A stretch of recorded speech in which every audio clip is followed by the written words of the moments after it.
شقاك ينكوتو حاجة سراقباتي قشتيك ينكوتو حاجة سراقباتي onneti yana fute situ harka qabati urgawa akka tayba shitto oromiyati ashama kam jirtan kun qophii keenya dhama weellu torbeedhaan guyyaa dilbataa isin bira qaqqabuudha weelluwwan dhama qaban ishee keessaa tokko kan ta'een sirba Saaliyaa Saamiitiin jalqabe Saaliyaa Saamii sirriitiin beektuuni hojiiwwan gurguddaa artistii hojjetteedha gama qabsoonis nama sirriitti beekamtuudha Saaliyaa Saamii shubbisa ishee ammayyaantiinis hedduun keenya ni yaadannaani qophii keenya dhama weelluu har'aatiin immoo namni galateeffannu artist Saaliyaa Saamiidha Saaliyaa Saamiin eenyu hojiiwwan akkam hojjetteetisa jedhumoo waan muraasa daawwannee walitti deebina shaashambaa jechaa dilbata keessan nu waliin dabarsaasiniin jenna ansittiin haajimoo qophicha waliin kan isii waliin turtii godhutaa hanga dhumaatti nu waliin tura.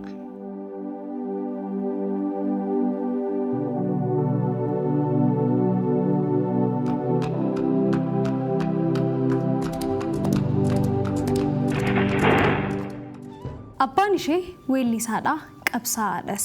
Qabsoo Oromoo keessattuu gama diyaaspooraan jiruun nama maqaan isaa hedduminaan ka'uudha. Haati ishees hawwisoo keessatti hojjechaa turte.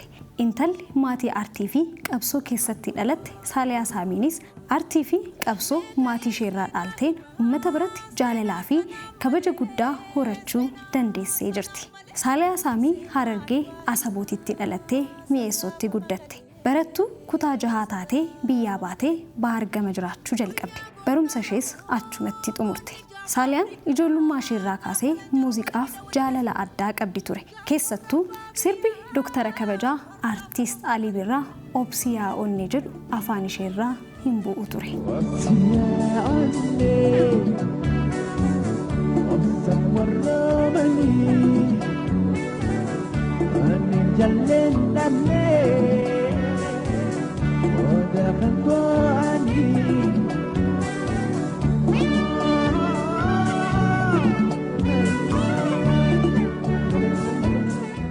Ijoollummaa isheen kan biyyaa baatee Saaliyaan erga biyyaa baateen boodas aadaa ishee guddisuudhaaf hedduu dhamaatee jirti. Shubbisa godinaalee Oromiyaa garaagaraa fi kanneen biyya keenyaas leenjisaa turte. Waltajjiiwwan hedduu irrattis shubbisaan weellistoota waliin hojjettee jirti. Barumsa isheenis Criminal Justice, LPN fi Bachelor Science in Nursing eebbifamtee jirti. Ittiinis hojjettee jirti.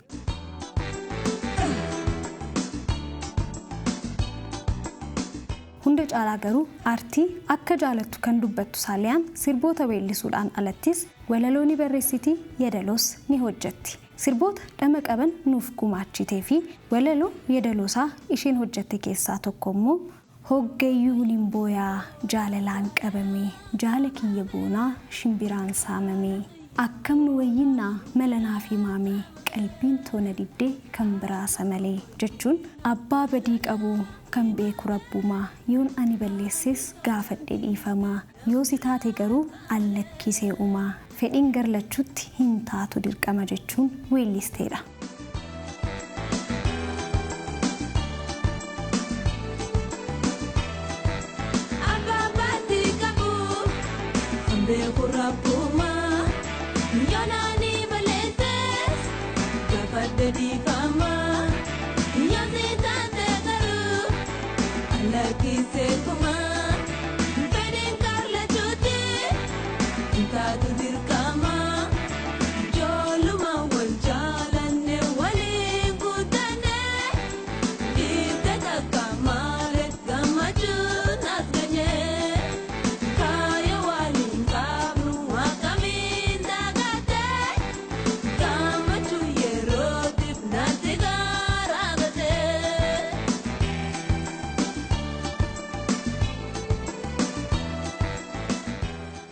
Weelluuwwan aadaa qabsoo fi ammayyaan kan beekamtu Saaliyaan keessattuu sochiiwwanii fi shubbisa isheen viidiyoo kilippii ishee irratti agarsiistu qalbii nama hata. Keessattuu gama weelluu ammayyaan Saaliyaan haala hin baratameen dhufuu isheetiin daftee qalbii namaa keessa seenuu dandeessee jirti. Dhufaatii weellistoota sirboota ammayyaa keessattuu gama dubartootaan fakkeenya guddaas taatee jirti Saaliyaan.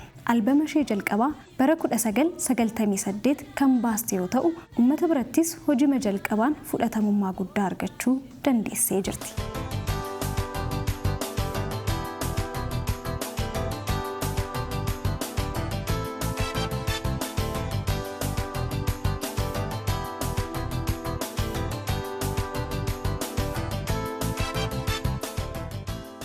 weellu walalosaa Gamshuu Alii hojjetee fi yadalosaa Dr. Kabaja artist Alii Birraa hojjeteen Saaliyaan akkas jettee weellisti. Dhugumamoo sobaan na jaalattaa dhugaa taanaan namaaf dhossitaa ani sin jaaladhaatu ni beektaa na humneessitee maaf natti taphattaa jechuun jaalalatti hin taphatinii nallee sobdee nan hiraarsinii jettiin gurbaa jaalattiin.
Saaliyaa Saamii weelluu ishee dhama qabu biraan balaannatti buutee nuun jetti. Yaa jaalallee kiyya faaya hita oonee jiraachuun danda'u ikkan sin dhageenye yaa karaa jaalalaa dhaamsi hoosin geenye yaa jaalallee kiyya faaya hita oonee jiraachuun barbaadu ikkan sin dhageenye yaa karaa jaalalaa dhaamsi hoosin geenye.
Shururkaan qaamasaa wahina makkaasaa hidhiisaa yoo xuuxan dheebuu nama baasaa yeroo namni ilaalu ifna wallaalchisaa seeqaa yoo taphatu nama gammachiisa jechuun gurbaan isheen jaalatte haasofni isaa damma dhaabbanni isaas looshaa akka migiraa ta'u weelluu dhama qabuun nuuf ibsiti. Shururkaan qaamasaa wahina makkaasaa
Saaliyaan weelluudha maqabu ishee biraan immoo namni namaaf dawaa kana ta'uu barii hin jeeqiin sammuutee taphadhu maal hiraarrii taphataa gammadii hamma lubbuun jirtu namuu hasirri beekaa fedhiin hin guutamtuu nuun jetti.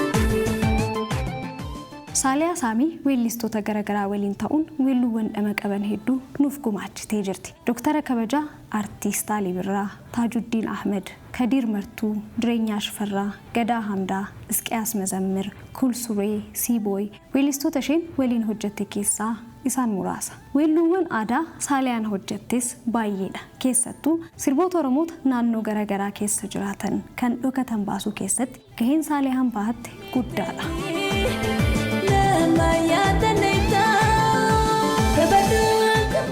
Saaliyaan ijoollummaa isheen biyyaa baatus aadaa uummata isheen daganne daran aadaa ishee baasuudhaaf beeksisuudhaaf carraaqxee malee carraaqqiin ishees milkaa'ee jira. Weelluu isheen naannolee Oromiyaa garagaraa hedduu nu daawwachiistee jirti. Raayyaa, Karrayyuu, Jimmaa, Walloo, Sooddoo, Arsii, Harargee, Shawaa, Wallaggaa yaadaan nuun deemtee jiruuf jireenya uummata naannoowwan sanii jiran nutti mul'istee jirti.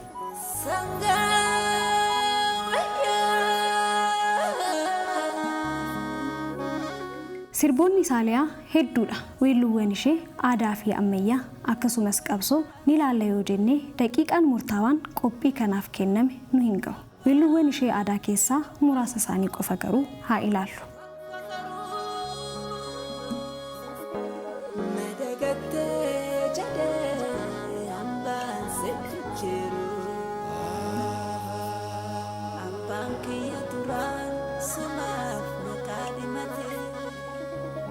Sangawe kana fansif nuve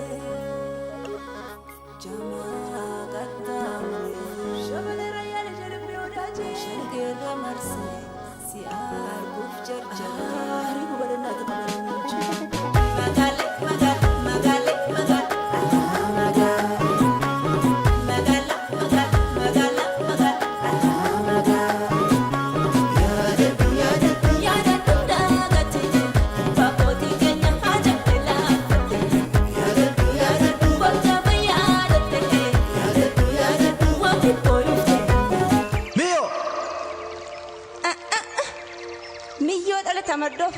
Atessa karaa keessa teessa.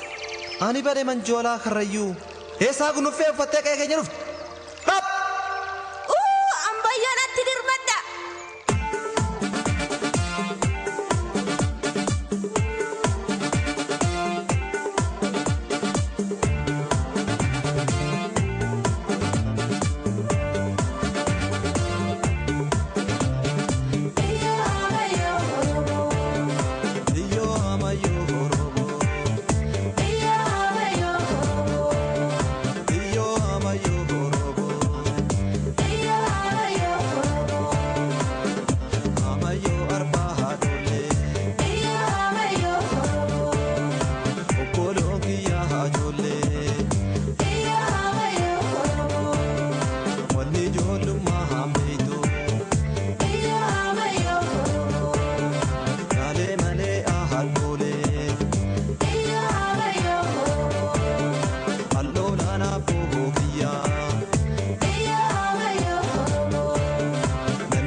Yana kotu hajan serakabati, kashti yana kotu hajan serakabati, onne yana fute situ harka kabati, urkau akatiba shito romiati.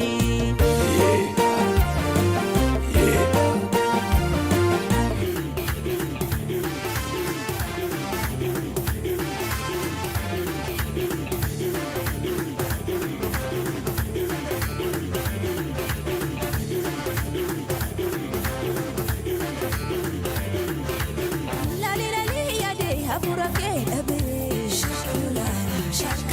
shakkulaale garaan sadabe yaa bareedaaki waan qabne mudo jaalala keembo mina furiyada yaada waaqi shakka ilmaan soko laali yaade afurake dhabe shakkulaale garaan sadabe yaa bareedaaki waan qabne mudo jaalala keembo mina furiyada yaada waaqi shakka ilmaan soko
Artistoonni Oromoo gaheen isaan qabsoo keessatti qaban salphaa miti. Saaliyaanis weelluuwwan isheen uummata isheef qabsooftee jirti. Onnachiistee kakaastee jirtis. Yeroo mootummaan federaalaa wayyaanee waliin lolarra turanitti isaan irratti qabsaa'aa ture. Kan uummata Oromoo ajjeesan, dararan, hidhaa turan nutti hin deebi'in jechuun weelluudhaan akkas jettee ibsite. Tokkummaadhaan kaatee qeerroon dhagaan loltee, harka duwwaa loltee du'a injifattee, mootummaa abbaa irree aangoorraa darbitee, hardhas filannoodhaan raayyaa ittisaa taatee, irree jabeeffattee biyya kee tikfachuuf akka abbootii keetii hardhas manaa baatee jechuun raayyaa ittisa biyyaa waliin ta'uu ishee mirkaneessitee jirti. Kanaanis ministeera muummee biyya keenyaa Dr. Abiy Ahmed harkaa waraqaa ragaa fi beekamtii argattee jirti.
Qabeenya waaqayyoo nu badhaase keessaa Abbaay Mootii Maddaa raajii uumamni isaa kennaa addaa qaba albuuda bishaansaa guddina biyyattiif baay'ee barbaachisa jechuunis hidhaan guddichi haaromsa laga Abbaayyaa biyyaaf bu'aa guddaa qabaachuu weelluu isheen akeektee jirti. Qabeenya waaqayyoo nu badhaase keessaa Abbaay Mootii Maddaa raajii uumamni isaa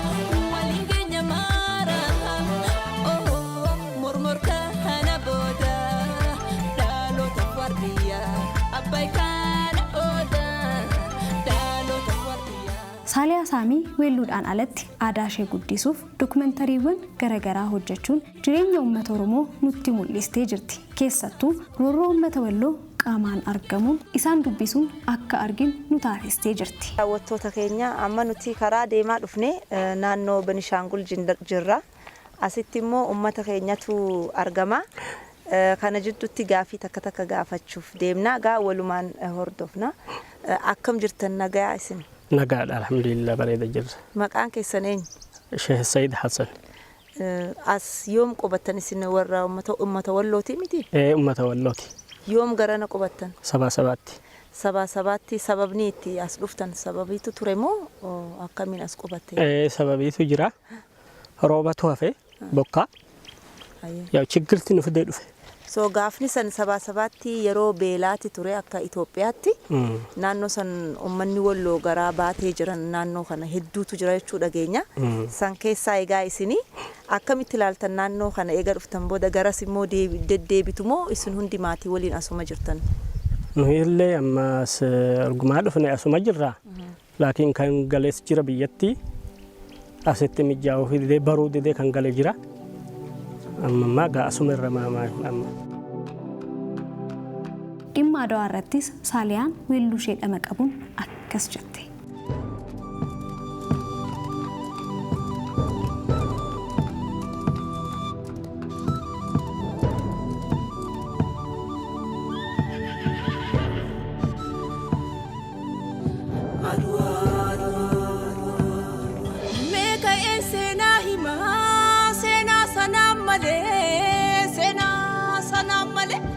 Sena Adwaa hima sagaafa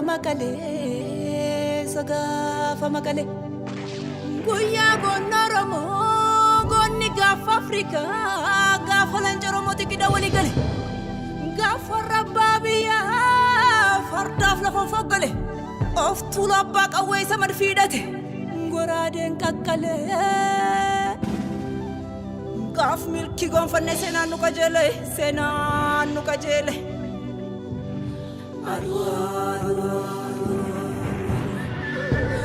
gaafa kunu sisiko an maaliif irrafa kan namutu geeraru natti maaliif afa Asanii xaayituuti qaccee abbaa malaa warra eeboof gaachanaan toora qabsiise quufa. Jara dukkana diige Afrikaaf baase ifa. Warra gabrummaa cabsee namooma kaase lafa. Amaana Dr. Kabajaa Artiist Ali Birraa galmaan gahuuf akka hojjettu weelluu utubaa aartii Oromoo Dr. Kabajaa Artiist Ali Birraa waliin hojjetteen Saaliyaan akkas jetti. Gorsa keetiin qabaa kan naaf gumaachitee galmaaniin siif gahaa amaanaa naaf dhiiftee kaayyoon kee dhalootaan dhaloota dabartii burqaa goguu miti yoomillee itti fuftii jetti. Burqaa goguu miti yoomillee itti fuftii.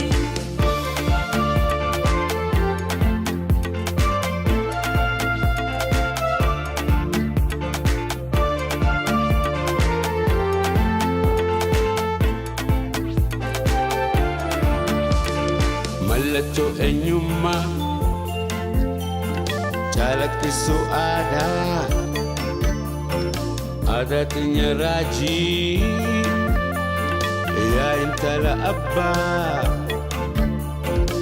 imana si kennee na jabeessi qabaa mallattoo eenyummaa calaqqisuu aadaa teenya raajii yaa intala abbaa imana si kennee na jabeessi qabaa.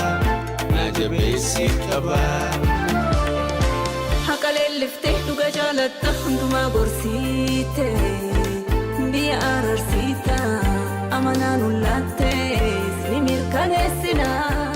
Saaliyaa Saamii weelluuwwan dhama qaban kan jaalalaa kan aadaa, kan biyyaa, kan haala yeroo, kan qabsoo nuuf gumaachiteef aadaa kee guddisuuf carraaqqii gootee fi gochaa jirtuuf gahee indaastirii muuziqaa Oromoo keessatti bahatte hundaaf galatoomii ulfaadhu jechaa gara fuulduraattis dookumentariiwwan aadaa fi eenyummaa keenya irratti xiyyeeffatan Aart Akaadaamii hundeessuuf yaaddeen gama investimantiinis hoteela hojii fi maqaa kee madaalu hojjechaa jirtuun milkooftee si arguun hawwii keenya rabbi umrii dheeraa fayyaa guutuu waan yaadde hunda ittiin milkeessitu siif haa kennu jedha.